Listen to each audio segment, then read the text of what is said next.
کہ طاغوت کی ہمیشہ یہی کوشش رہی کہ اسلام کبھی بھی دنیا کے کسی بھی خطے میں اپنی اصل شکل کے ساتھ نافذ نہ ہو سکے، اور اگر ماضی میں بھی کبھی ایسی کوشش کی بھی گئی تو اس کی مخالفت میں تمام ابلیسی قوتیں متحد ہو گئیں، جس کی تازہ ترین مثال ملا عمر کے افغانستان میں اسلام کے نفاذ کی کوشش تھی، جو طاغوت کے لیے ایک ڈراؤنا خواب تھا، جس کے مقابلے میں ہم نے دیکھا کہ دنیا کی تمام قوتیں اس پسماندہ ترین ملک کے خلاف صف آرا ہو گئیں، اور نہ ہی وہ طاقتیں جن کے بارے میں اللہ رب العزت کا ارشاد ہے کہ یہ کبھی تمہاری دوست نہیں ہو سکتی، بلکہ یہ آپس میں ہی ایک دوسرے کی دوست ہیں۔ یہ گوارا کرتی ہے کہ ملت اسلامیہ کبھی ایک مرکز تلے جمع ہو سکے، اور یہی وجہ ہے کہ انہوں نے اسلام کی خلافت کو ختم کر کے اپنے تئیں ایک بہت بڑا مورچہ سر کر لیا تھا، اور اس خوش فہمی میں مبتلا تھیں کہ شاید ایک صدی کی گرد تلے دبے یہ ترک مسلمان دوبارہ اپنی فطرت کی طرف مراجعت اختیار نہیں کر سکیں گے، لیکن وقت کے تیور بتا رہے ہیں کہ اب ان کا یہ خواب پورا نہیں ہو سکے گا، اور ایک دفعہ پھر دنیا میں خلافت کی بنیاد رکھی جائے گی، کیونکہ حضور صلی اللہ علیہ وسلم کی حدیث کے مطابق قیامت سے قبل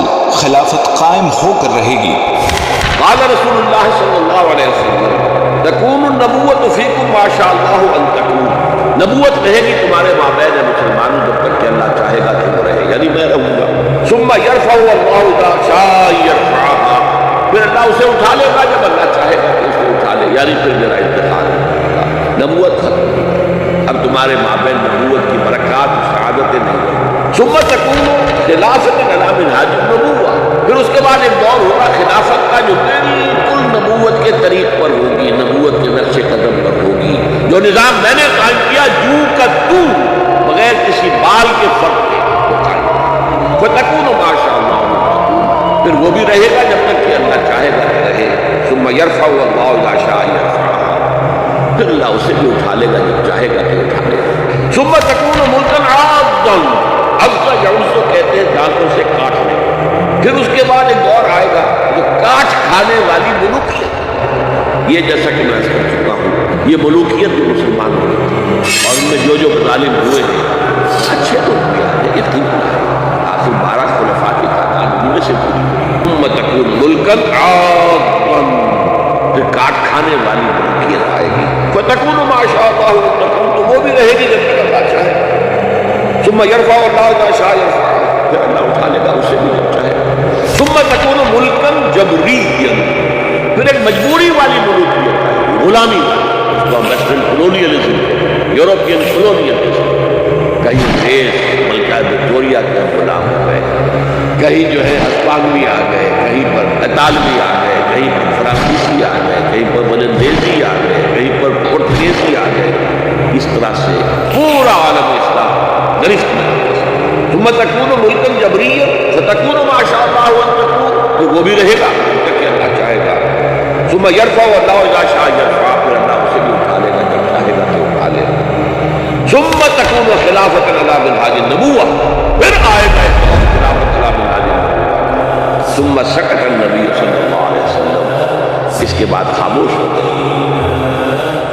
تاریخ انسانی کا یہ آخری دور ہے۔ مسند احمد میں موجود حدیث کے مطابق حضور صلی اللہ علیہ وسلم نے 5 ادوار کا ذکر فرمایا ہے۔ آپ صلی اللہ علیہ وسلم نے فرمایا کہ تمہارے اندر نبوت کا دور رہے گا جب تک اللہ چاہے، پھر اللہ اسے اٹھا لے گا جب اٹھانا چاہے گا، یعنی جب تک حضور صلی اللہ علیہ وسلم رہے وہ دور رہا۔ اس کے بعد حضور صلی اللہ علیہ وسلم نے دوسرے دور کا ذکر فرمایا، پھر خلافت منہاج النبوہ قائم ہوگی، پس یہ دوسرا دور بھی جاری رہے گا جب تک اللہ چاہے گا، پھر جب اللہ چاہے گا اسے بھی اٹھا لے گا۔ اس کے بعد حضور نے تیسرے دور کا ذکر فرمایا کہ اس کے بعد کاٹ کھانے والی حکومت کا دور آئے گا۔ حکومت کا یہ دور بنو امیہ اور بنو عباس کی ملوکیت کا دور تھا۔ آپ نے ارشاد فرمایا یہ دور بھی رہے گا جب تک اللہ چاہے گا، پھر اسے بھی ختم فرما دے گا۔ پھر حضور صلی اللہ علیہ وسلم نے چوتھے دور کا ذکر فرمایا، پھر جابرانہ بادشاہت کا ایک دور آئے گا۔ جابرانہ بادشاہت سے مراد غیروں کی غلامی کا زمانہ ہے۔ پھر حضور نے 5ویں دور کا ذکر فرمایا کہ پھر خلافت منہاج النبوت قائم ہوگی۔